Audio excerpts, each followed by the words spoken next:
하나님 말씀 요한복음 9장 1절부터 3절까지의 말씀 보시겠습니다.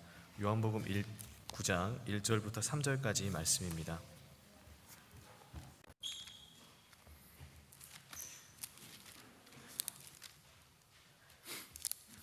이 말씀 제가 봉독하도록 하겠습니다. 예수께서 길을 가실 때에 날 때부터 맹인된 사람을 보신지라 제자들이 물어 이르되 랍비여 이 사람이 맹인으로 난 것이 누구의 죄로 인함이니이까 자기니이까 그의 부모니이까 예수께서 대답하시되 이 사람이나 그 부모의 죄로 인한 것이 아니라 그에게서 하나님이 하시는 일을 나타내고자 하심이라. 성도 여러분 안녕하셨습니까? 네, 행복한 안식일입니다. 오늘도 이렇게 하나님 예배에 참여하신 모든 성도님들 환영합니다. 아울러 우리 이 믿음 더욱 굳세라 귀한 찬양 불러주신 문용자 집사님, 정말 어디에 계시든지 그 믿음이 변하지 않고 또 흔들리지 않기를, 또 여기에 계신 모든 분들도 믿음의 어떤 변함없는 하나님의 성도들이 되기를 간절히 기도합니다. 예루살렘의 한 저작거리에 태어날 때부터 맹인이었던 한 사람이 구걸을 하면서 살고 있었습니다. 그리고 그 옆을 예수님께서 어느 안식일에 제자들과 함께 지나가고 있었는데요. 그런데 그 맹인을 보면서, 소경을 보면서 제자들이 예수님께 질문합니다. 예수님, 저 소경은, 태어날 때부터 소경이었던 저 사람은 자기의 죄 때문에 벌을 받은 것입니까? 아니면 저 사람의 부모님의 죄 때문에 저 사람이 벌을 받게 된 것입니까? 우리가 아는 것처럼 유대인의 그 사고 속에는, 생각 속에는 사람이 죄를 지으면 이 현실 안에서 반드시 벌을 받는다는 생각을 하고 있었습니다. 그래서 세상에 어떻게 보면 조금 어렵게 사는 사람들이 있죠. 또 이렇게 병을 가지고 사는 사람도 있을 것이고요. 혹은 이 당시에 약자로 불린되던 고아나 과부와 같은 사람, 이러한 어려운 환경에 놓인 사람들은 모두가 다 어떠한 자신의 죄 때문이든지 아니면 부모의 죄 때문에 그 어려운 환경을 벌로 받은 것이다 라고 생각했어요. 이러한 생각들이 제자들의 머릿속에도 꽉 차 있는 것입니다. 그리고 그런 유대인의 관점으로 예수님께 묻는 거예요. 그런데 예수님께서 이 질문에 대해서 오늘 9장 3절, 아까 마지막 9절 읽어보니까 예수님께서 뭐라고 대답하셨어요? 예수께서 대답하시되 이 사람이나 그의 부모의 죄로 인한 것이 아니라 그에게서 하시는 일을, 하나님의 일을 나타내시고자 합니다 라고 이야기를 하셨어요. 소경이 앞을 보지 못하는 것이 누구의 죄 때문입니까? 이렇게 묻는 그 제자들의 질문에 예수님의 대답은 이 사람의 죄도 아니고 그 부모의 죄도 아니고 그에게서 하나님이 하시는 일을 나타내고자 하심이라, 이렇게 대답을 했다는 거예요. 사실 이 말씀이 조금 이해가 안 될 때가 있습니다. 저는 사실 좀 이해가 안 갔어요. 의문이었어요. 아니, 하나님께서, 지금 이게 말씀 읽어보니까 하나님께서 당신의 일을 나타내시려고 이 사람을 태어날 때부터 맹인 되게 하신 것인가? 하나님께서 자기의 일하심을 나타내시기 위하여 어떤 사람에게 고난을 주고 어떤 사람에게 또 고통을 준다는 것인가? 우리가 아는 하나님은 그런 분이 아니잖아요. 그죠? 당신은 일을 하기 위해서 인간에게 고통을 주시고 어렵게 하는 분이 아닌데, 우리가 아는 하나님은 그런 분이 아니신데 도대체 이 말씀의 의미는 무엇일까? 그리고 훗날 이제 이 말씀에 좀 이렇게 묵상을 하다가 제가 가진 생각이 잘못되었음을 좀 깨달았는데요. 우리가 보는 그 성경 본문 9장 3절에 보시면 그에게서라고 하는 단어가 있습니다. 그에게서. 근데 이 그에게서라고 하는 이 단어가 이제 원래 이 성경의 언어로는 히나라고 하는데, 히나의 원래는 뜻은 무엇이냐면 그 결과로라고 하는 뜻이에요. 그 결과로. 그러므로 9장 3절에 우리가 방금 읽었던 9장 3절의 말씀을 조금 더 그 원래 언어 중심으로 우리가 해석해 본다면, 그 사람이 앞이 안 보이는 것은 그 사람의 죄 때문만도 아니고 그의 부모의 죄 때문만도 아니다. 단지 그 사람의 소경된 결과로, 그 결과를 가지고 하나님께서 내가 어떠한 일을 하시는지, 하나님이 어떤 일을 하시는지 나타내려고 하시는 것이다. 이게 이제 조금 더 원래의 의미에 가까운 그 해석 방법인데요. 쉽게 말씀드리면 예수님의 이 말씀은 하나님께서 자기의 일하는 것을 나타내시려고 저 사람에게 소경이라고 하는 눈을 보지 못하는 그런 고통을 주시고 아픔을 주시고 그렇게 해서 그렇게 태어나게 하신 것이 아니라 이미 소경이 된 저 사람을 통해서 하나님께서 어떤 일을 하시려고 이제 하는 것이다 라고 하는 말이에요. 9장 3절의 말씀은. 근데 여기서는 조금 이상하죠. 여러분 좀 감지하셨습니까? 뭐가 이상하냐면 여러분 제자들이 지금 무엇을 물었어요? 제자들이 묻는 질문이 무엇이었어요? 왜 저 사람이 소경이 됐는지를 물었잖아요. 그런데 예수님의 대답은 그 질문에 대한 답을 주시지 아니하시고 소경된 저 사람을 통해서 하나님께서 일하신다, 이것을 나타내려고 하신다 라고 하는 거예요. 그 질문과 답이 달라요. 이걸 뭐라고 하죠? 우리가 사자성어로 동문서답이에요. 그런데 우리가 아는 것처럼 예수님은 너무나 지혜로운 분이시잖아요. 동문서답하시는 분이 아닌데 예수님은 왜 이렇게 대답하셨을까? 사실 이 예수님의 답은 동문서답이 아니고 제자들의 어리석은 질문에 현명하게 대답하시는 그런 우문현답이었습니다. 제자들의 관심은 온통 어디에 있었냐면 제자들의 관심은 왜 저렇게 되었는가에만 집중되어 있어요. 그 원인을 찾으려고만 했어요. 그래서 어리석은 질문을 하는 것입니다. 그래서 예수님은 그 어리석은 질문에 새로운 시각을 주시는, 새로운 답을 주시는 거예요. 우리 시대의 소망 471페이지 이렇게 기록했습니다. 예수님께서는 인간의 고통의 원인을 설명하지 않고 그 결과가 어떠할지를 그들에게 말씀하셨다. 그것으로 인해 하나님의 일이 분명하게 나타날 것이었다. 너희에게 어려움이 왜 오는지, 고난이 왜 오는지 그것을 아는 것보다 더 중요한 것이 있다는 거예요. 더 중요한 게 무엇이에요? 우리에게 오는 고난과 어려움, 그 원인을 아는 것보다 더 중요한 것은 그런 시간들 속에서 하나님께서 나에게 어떠한 일을 하시려 하시는가, 이것을 아는 것이 더 중요하다라고 하는 것입니다. 예수님은 제자들에게 그러한 새로운 시각을 보여주시기 원하셨어요. 온통 저 사람이 왜 태어날 때부터 소경이었는지 그 답을 듣고 싶었고 그 원인을 찾으려고 했던 이 제자들에게 예수님은 새로운 시각을 보여주시는 것입니다. 모든 사람들이 문제의 이유에 집중하고 있을 때 예수님께서는 하나님께서 그 문제를 가지고 어떻게 일하시는지 거기에 집중하라고 말씀을 하시는 것입니다. 하나님께서 하시는 일에 집중하라는 거예요.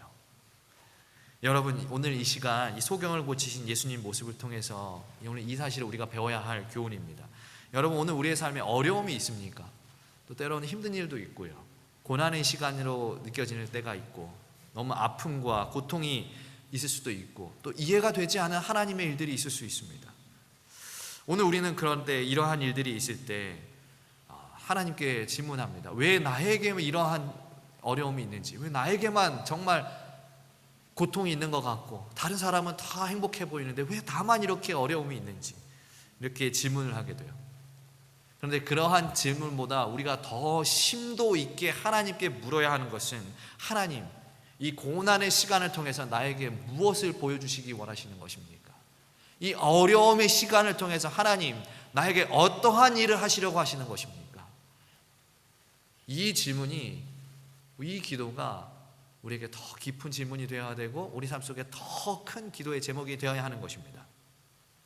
그래서 오늘 이 시간에 제가 여러분과 함께 나누고 싶은 말씀은, 하나님께서 우리에게 오늘 우리의 고난이라고 하는 시간 속에서 하나님께서 과연 어떠한 일을 하시기 원하시는가, 도대체 나에게 주는 어려움과 힘든 그 시간들 속에서 하나님은 어떤 일을 하시려고 나에게 이렇게 힘든 시간을 주시고 어려운 일들을 주시고 고난의 시간을 주시는가. 오늘 요한복음 9장에 나타나는 이 소경의 이야기를 통해서 그에 대한 답을 찾아보려고 하는 것입니다. 오늘 본문에서 예수님은 제자들에게 이 질문을 받고 나서 몇몇 이야기를 하신 다음에 어떻게 하셨냐면 땅에 이제 침을 뱉어가지고 진흙을 이기셨어요. 진흙을 이겨가지고 그 소경의 눈에 바르셨습니다. 그리고 예수님께서 말씀하셨죠. 뭐 하라 그랬어요? 실로암 못에 가서 씻어라. 그리고 그렇게 소경에 예수님 말씀대로 그렇게 했더니 뭐 했어요? 눈이 밝아졌어요. 떠졌습니다. 이제 이 소경은 그동안 한 번도 뵙지 못했던 부모님의 얼굴을 뵙게 되었습니다. 태어날 때부터 소경이었기 때문에 한 번도 부모님 얼굴을 뵙지 못했는데 부모님 얼굴도 뵙게 되었고, 또 형제들 뵈었을 것이고, 친구들도 보게 되었을 것이고, 또 이 낮 시간에 하늘에 뜬 태양, 태양이 저렇게 생겼구나. 또 밤하늘에 뜬 달과 별을 보면서 달이라고 하는 것은 저것이구나, 별이라고 하는 것은 저 모양이구나. 그리고 이렇게 화려한 찬란한 그 예루살렘 성전을 보면서 사람들이 이야기했던 저 성전은 바로 저렇게 생겼구나. 정말 말로만 들었던 그 모든 것을 이제 실제로 볼 수 있게 되었어요. 눈을 떴기 때문에 볼 수 있게 되었어요. 완전히 어쩌면 새로운 인생을 사는 것처럼 보여졌죠. 이제 그의 삶 속에는 좋은 일들만 가득할 것 같았어요. 그런데 좋은 일들만 가득할 것 같았는데 눈 뜨자마자, 눈 뜨고 난 그 직후부터 또 다른 고난이 이 소경에게 찾아옵니다. 하필이면 자신이 눈이 떠진 날이 언제였냐면, 아까 말씀드렸죠. 어느 날이었어요? 안식일이었어요. 눈이 떠진 날이 안식일이었어요.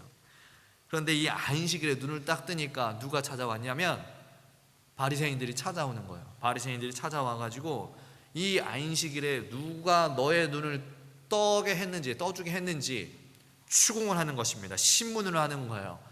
배운 것도 없고 정말 일자무식하고 항상 소외되고 위축된 삶을 살았던 이 소경이요, 바리새인들이 이 나라의 정말 기득권, 이 나라에서 가장 힘이 세고 권력이 많은 그 사람들이 와가지고 너 눈 누가 뜨게 해줬어? 이 안식일에 눈 누가 뜨게 해줬어? 이렇게 묻는 거예요. 사실 바리새인들은 누가 뜨게 해줬는지, 이 소경을 누가 낫게 해줬는지 다 알았죠. 멀리서 다 보고 있었어요. 다 보면서 다 알고 있었지만 어떻게 하면 예수님한테 조금 더 상처를 줄까, 이 상처를 내려고 모두가 다 있는 사람들 앞에서 이제 소경한테 대답하게 해요. 이 안식일에 너의 눈을 뜨게 해준 사람이 누구냐? 이것은 단순히 누가 낫게 해줬느냐 이걸 묻는 게 아니라 이 안식일을 누가 범했느냐를 묻는 거예요. 이 거룩한 안식일에 누가 너의 눈을 치료해주는 그 일을 했느냐, 안식일에 누가 범죄했느냐 묻는 거예요. 다 알고 있으면서 묻는 거예요. 근데 이 소경이 이야기해요. 예수님이요, 얘기합니다.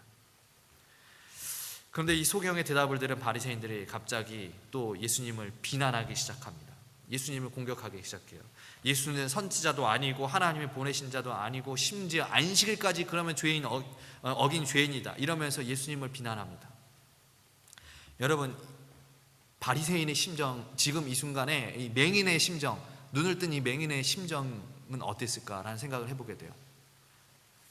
이 바리새인들이 공격적으로 예수님에게 이야기할 때, 비난할 때, 내 눈을 뜨게 해준 사람이 예수님이라고 내가 얘기했잖아요. 근데 바리새인들이 갑자기 예수님에 대해서 더 신랄하게 비난할 때 순간적으로 이 맹인은 고민되지 않았을까요? 내가 예수님이 계속 나를 낫게 해주셨다고 말하면 분명 자기에게 어떤 해가 있을 것 같고, 예수라고 하는 이 사람이 보니까 저 권력자들과 하는 상당히 사이가 안 좋은 사람 같고, 이 권력자들은 예수라고 하는 이 사람, 나의 병을 낫게 해주는 사람을 마치 죽이려고 하는 것 같은데, 내가 거기서 예수님 편을 들면 이제 갓 눈 떠가지고 새로운 인생 살고 행복한 일만 있을 것 같은데 내가 거기서 예수님 편을 들면 저 사람들이 나에게 또 다른 어려움을 주지 않을까? 힘든 시간을 내가 겪어야 되지 않을까? 고민됐겠죠.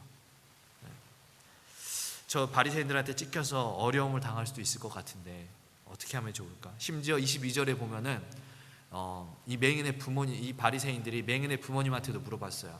저 사람 태어날 때부터 맹인이라는 걸 다 아는데 누가 낫게 해줬느냐? 근데 이 맹인의 부모님이 예수님이라고 하는 말을 못해요. 왜냐하면 그 전에 이 바리새인들이 예수의 제자들을 유대교에서 출교하기로 다 결의했기 때문에.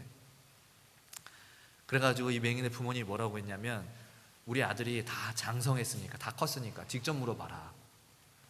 심지어 부모님도 예수라고 하는 그 이름을 입에서 꺼내지 못합니다. 그 순간에 이 맹인은 굉장히 큰 고민이 되었을 텐데, 그런데 그러한 상황 속에서 맹인이 이야기합니다. 33절의 말씀 이렇게 얘기했어요. 이 사람이, 나의 눈을 뜨게 해준 사람, 예수라고 하는 이 사람이 하나님께로부터 오지 아니하였으면 아무 일도 할 수 없으리라. 분명 지금 내가 말한 이 대답이 예수님의 편을 드는 것 같고, 예수님이라고 하는 그 사람은 하나님께서 보내신 사람이다라고 하는 사실, 내가 그렇게 말했을 때 이것이 나에게 큰 삶의 어려움이 될 것을 알고 있고, 나의 이 대답이 나에게 또 다른 고난의 시간이 시작되고 고통이 줄 것을 알고 있지만, 이 사람은 과감하게 이야기하는 것입니다. 나를 고쳐주는 이 사람이, 분명한 것은 내가 태어날 때부터 맹인이었고 창세로부터 지금까지 맹인의 눈을 뜨게 한 사람은 아무도 없었는데, 지금 이 사람이 내 눈을 뜨게 해줬다. 그러면 이 사람은 하나님께서 보내신 사람이 아니고 어디 누가 보낸 사람이냐 이야기하는 거예요, 과감하게. 근데 그 다음이 뭐냐면, 그 다음의 이야기가 예상했던 대로 흘러가요. 34절에 보니까 이 소경이 쫓아내어 보내졌다 그랬어요. 여러분, 쫓아내졌다는 것은 그냥 단순히 어디 장소에서 쫓겨난 게 아니에요. 유대교에서 출교를 당하는 것입니다. 여러분, 유대교에서 출교를 당한다는 의미가 그냥 이제 그 종교를 더 이상 못 묻게 된다, 이런 의미가 아니고, 이 유대라고 하는 사회는, 이스라엘이라고 하는 사회는 처음부터 끝까지 다 종교로 다 꼴지어진 사회잖아요. 그러므로 유대교에서 출교당했다는 것은 이제 그 사회에서 완전히 배척된 것입니다. 이제 유대인이 아니죠. 유대교에서 출교당하면 유대인이 아니에요. 자신의 민족, 뿌리, 종교 다 잃어버리게 되는 것입니다. 우리의 인생도 그렇지 않습니까? 우리의 인생도 고난의 연속이라는 표현이 있지 않습니까? 어느 한 산을 넘으면 또 다른 산이 있고, 한 산을 넘으면 더 큰 산이 있는 이 고난의 연속인데, 이 맹인의 삶 역시 우리와 다르지 않았다는 거예요. 고난의 연속입니다. 계속 힘든 일들이 찾아와요. 그리고 예수님께서 이렇게 힘든 시간을 보내고 있는, 눈은 떴지만 그 사회에서 배척당한 이 사람, 이 소경을 찾으러 가십니다. 그리고 이렇게 이야기하셔요. 35절부터 38절, 요한복음 9장 35절부터 38절 이렇게 얘기하셨습니다. 예수께서 그들이 그 사람을 쫓아냈다 하는 말을 들으셨더니 그를 만나사 이르시되 네가 인자를 믿느냐? 대답하여 이르되 주여 그가 누구시오니까 내가 믿고자 하나이다. 예수께서 이르시되 내가 그를 보았거니와 지금 너와 말하는 자가 그이니라. 이르되 주여 내가 믿나이다 하고 절하는지라. 여러분, 예수님께서 이 소경에 찾아가셔서 말씀하셨습니다. 너가 인자를 믿느냐? 인자를 믿느냐? 여기서 인자라고 하면 그냥 단순히 어떤 사람의 아들이 아니에요. 하나님께서 보내시기로 약속하셨던 그 메시아, 구원자를 얘기하는 것입니다. 그 사람 믿느냐? 이 외로움과 고난의 시간 속에 있는 이 사람이 대답하죠. 주여 그분이 누구십니까? 그분이 있다면 제가 믿겠습니다. 예수님이 또 말씀하십니다. 내가 그다. 그러자 이 사람이 이야기합니다. 엎드리면서 주여 내가 당신을 믿나이다. 여러분, 이 소경이 이날 새로운 눈을 떴을 때 새로운 눈으로 떠서 본 것은 단순히 이 세상의 것만 본 것이 아니었습니다. 부모님 얼굴만 본 것이 아니었고, 화려하고 찬란한 예루살렘 성전만 본 것이 아니었어요. 밖에 밝게 비추는 태양만 본 것이 아니었어요. 새로운 눈으로 이 사람이 보았던 것은, 새로운 시각을 가지고 눈을 떴을 때 그의 시선을 사로잡았던 것은 누구였냐면 바로 예수님이었습니다. 출교당할까 봐 두려워하는 부모님의 형상도, 자신을 추궁하는 바리새인의 모습도, 화려한 예루살렘 성전도 그의 시선을 사로잡지 못했어요. 그것이 처음에 신기하고 놀랍긴 했겠지만은 오직 그의 시선을 사로잡았던 것은 예수 그리스도였다라고 하는 것입니다. 그리고 예수 앞에 있는 그는 고백합니다. 주여 내가 믿나이다. 주여 내가 믿나이다. 하나님께서 보내신 그 메시아, 하나님께서 옛날 우리 조상에게 예언하셨던, 우리를 구원하시기 위하여 보내주신다라고 하셨던 그 예언의 구세주, 내가 믿나이다. 이날 이 맹인은요, 육적인 눈만 떠진 것이 아니었어요. 영적인 눈도 함께 떠진 것이었습니다. 이제 새롭게 띄어진 그 영적인 눈으로 이제 이 맹인은 예수님을 바라봅니다.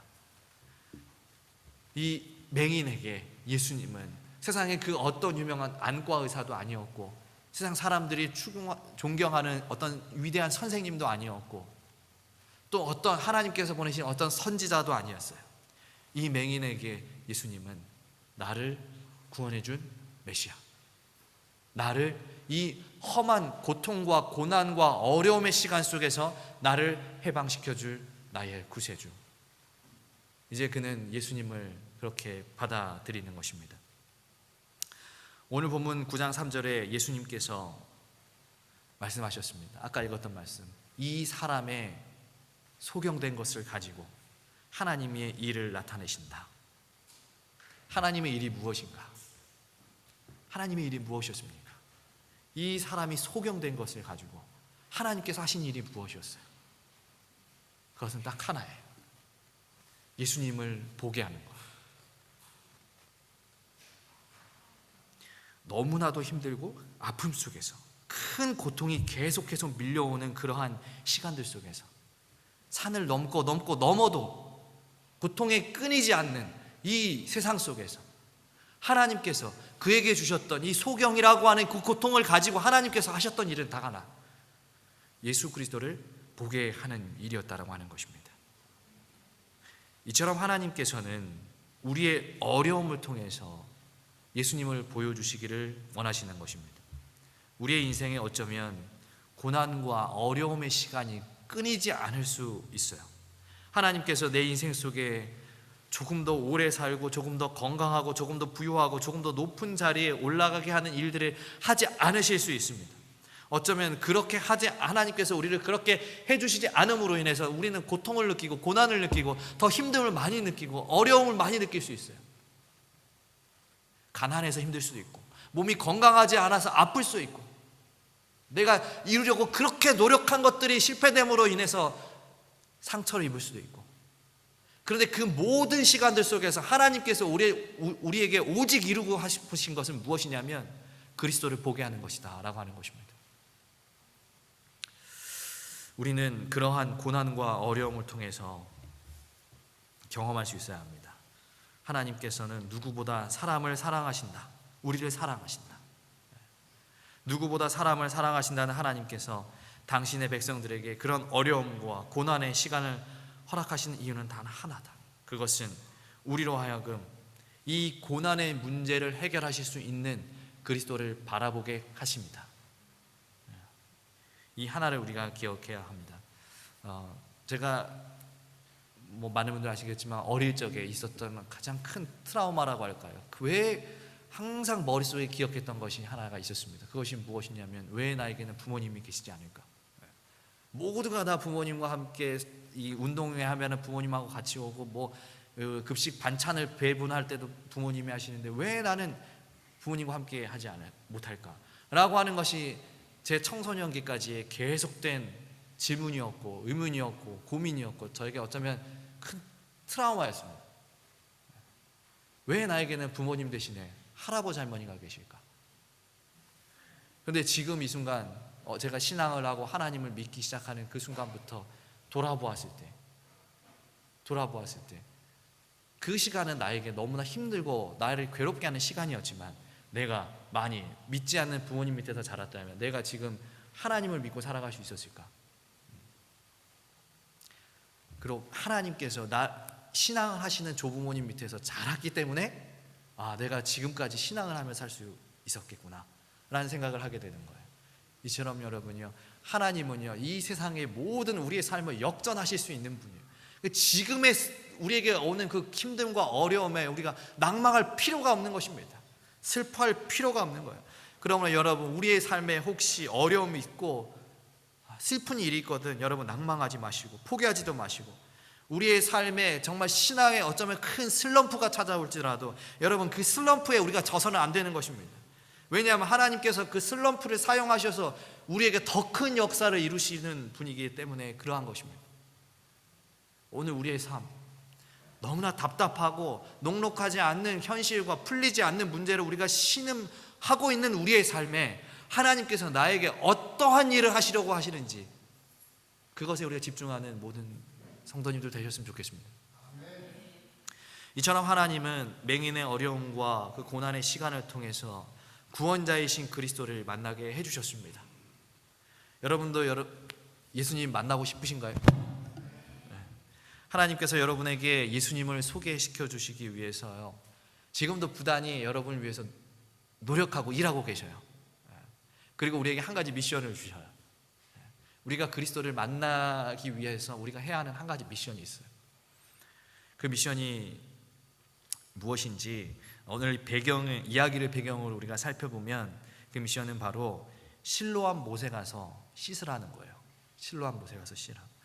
여러분 한번 생각해 보세요. 예수님께서 이게 맹인을 낫게 해주신 경우가 종종 있는데, 바디메오도 그렇고요. 바디메오를 낫게 해주셨을 때 이렇게 바디메오에게 바로 그 자리에서 낫게 해주셨잖아요. 근데 이 사람 이름이 적히지 않았지만 이 사람을 낫게 해주셨을 때 좀 특이하단 말이에요. 그죠? 어떻게 했냐면은 이렇게 침을 뱉어가지고 진흙으로 바른 다음에 눈이 더 더럽게 했단 말이에요. 눈을 침도 더러운데 진흙까지 더럽단 말이에요. 그렇게 해서 봐져가지고 실로암이라고 하는 연못에 가가지고 씻어라. 눈이 안 보여요. 그 진흙까지 발라줬어요. 너무 위축되고 사람들 앞에 나서기도 두려운 사람인데 진흙까지 발려주니까 어때요? 더 위축되고 자신 없고, 그런데 여기서 실로암 연못까지 보이지도 않는데 거기 가서 눈을 씻으라는 거예요. 보이지도 않는데, 잘 움직일 수도 없는데. 예수님 왜 그렇게 명령하셨을까? 보이지도 않는 사람 왜 거기까지 가서 바로 그 자리에서 낫게 해주실 수 있는데 왜 그렇게 하라고 하셨을까? 그것은 이 사람에게 선택의 기회를 주시고자 하심이었어요. 이 소경은 실로암 연못에 가서 씻음으로써 예수님께서 주시는 그 선물을 받아들일 준비가 된 것입니다. 성경에 여러분 우리가 다 읽지 않았지만 오늘 말씀의 정확한 이야기는 소경의 눈이 아까 말씀드렸던 것처럼 예수님께서 진흙을 발랐을 때 이렇게 눈이 떠진 것이 아니라 진흙 묻은 눈을 실로암 연못에 갔을 때, 가서 씻을 때 비로소 띄어지게 되었다라고 이야기를 합니다. 이것의 의미는 이 소경이 비록 내 모습이 너무나 추하고 더럽다 할지라도, 내 환경에 너무나 힘들고 아프고 그 시간들이 너무나 고통스럽고 사람들 앞에 나가는 것조차가 너무나 힘들고 그러한 시간들이다 할지라도 그리스도께서 말씀하셨을 때 그 말씀을 믿고 따라서 순종했을 때, 그 주의 명령에 순종했을 때 이루어졌다는 거예요. 눈이 떠졌다는 거예요. 아무리 예수님께서 이 사람을 통해서 하나님의 일을 하려고 하셨어도 만약에 이 사람이 실로암 연못에 가서 씻지 않았다면 어떻게 되었을까요, 여러분? 이 눈 안 보이는 거, 이 소경이라고 하는 이 고통 가지고 하나님께서 이것을 가지고 이 예수님이라고 하는 너희의 구세주를 보게 하고 믿게 하려고 하는데, 이 소경이 그 순간에 내가 이 사람 왜 이래? 라고 생각하면서 가지 않았다면, 연못에 가서 씻지 않았다면 하나님의 일은 이 사람의 삶에서 이루어질 수가 없는 것입니다. 그러나 그가 예수님의 명령을 따라 실로암에 가서 씻는 걸 선택했기 때문에 예수님은 이 소경을 통해 하나님의 일을 나타낼 수 있으셨고, 하나님은 이 소경을 통하여 예수 그리스도를 보게 하실 수 있으셨다라고 하는 것입니다. 여러분, 앞이 보이지 않는 이 소경, 예수님께서 이 소경이 평생 살았는데 예수님께서 내 눈에 이 침을 묻혀가지고 흙을 바를 때 이 소경에 어떤 생각이 들었겠습니까? 저 같으면 이런 생각 들었을 것 같아요. 이 사람 나보다 더 불쌍하다. 야, 갑자기 뜬금없이 와가지고 침을 뱉더니 막 진흙을 발라서 내 눈에 바르는 거예요. 이 사람이 정신적으로 좀 뭔가 좀 이상한 사람 아닐까? 이 사람 나보다 어쩌면 더 불쌍하다. 이런 생각도 들었을 것 같은데 소경은 그렇지 않았다는 것입니다. 정말 말도 안 되는 예수님의 명령을 따르기로 선택했다는 거예요. 그리고 이처럼 아직 내 삶에 이루어지지 않은 일이지만 예수님의 명령대로 순종하기로 결심하고 그것을 선택하는 것을 우리가 성경에서 뭐라고 말하냐면 두 글자로 믿음이라고 하는 것입니다. 히브리서 11장 1절에 이야기합니다. 믿음은 바라는 것들의 실상이요 아직 보이지 않는 것들의 증거다 그랬어요. 믿음은 아직은 보이지 않는 것들이라 할지라도 그것을 믿고 내가 선택하는 것이 믿음이라고 하는 거예요. 이 소경처럼 아직 눈은 떠지지 않았지만 이분의 말씀에 순종하여 실로암 연못에 가서 눈을 씻으면 나을 것이라고 하는 확신을 가지고 그 믿음 가지고 선택하는 게 바로 믿음이라는 거예요. 이제 우리도 이 믿음을 가지고 선택해야 합니다. 하나님 편에 설 것인가 아니면 그 반대편에 설 것인가. 아직 끝이 나지 않는 내 인생에 평생을 살아도 끝이 나지 않는 이 고통과 어려움과 힘든 시간들 속에서 하나님께서 나에게 영생이라고 하는 그 빛을 나의 삶에 아무런 흔적도 주지 않고 증거도 주시지 않았지만 그러나 이 소경처럼 그것이 있을 것이라고 하는 이 고통의 시간이 끝날 것이라고 하는 이 믿음을 가지고 확신을 가지고 우리의 삶 속에 하나님의 편을 선택하며 하루하루 나가는 것, 여러분 그것이 믿음이라는 거예요. 우리가 믿음을 가졌다라고 하는 것은 바로 이것을 갖는 것입니다. 우리의 마음속에 애매모호하게 그냥 예수님 믿으면 우리 하늘나라 갈 거야, 예수님께서 나를 위해서 돌아가셨어, 그래 그거 내가 알아, 그럼 나 그거 믿으니까 하늘나라 갈 수 있어, 이게 믿음이 아닌 거예요. 믿음이라고 하는 것은 선택하는 삶이옵니다. 하나님 편을 선택하는 삶, 하나님께서 아무런 증거를 주시지 않아도 선택하는 삶, 그 믿음이 오늘 우리의 믿음이 되기를 간절히 기도합니다. 근데 여러분 이 선택은, 이 믿음은요 아무도 대신해 줄 수 없어요. 누구도 대신해 줄 수 없어요. 목사님도 대신해 줄 수 없고요, 교회 장로님도 대신해 줄 수 없고요, 우리 부모님도 대신해 줄 수 없어요. 이 선택은, 이 믿음의 선택은 온전히 나만 할 수 있는 것입니다.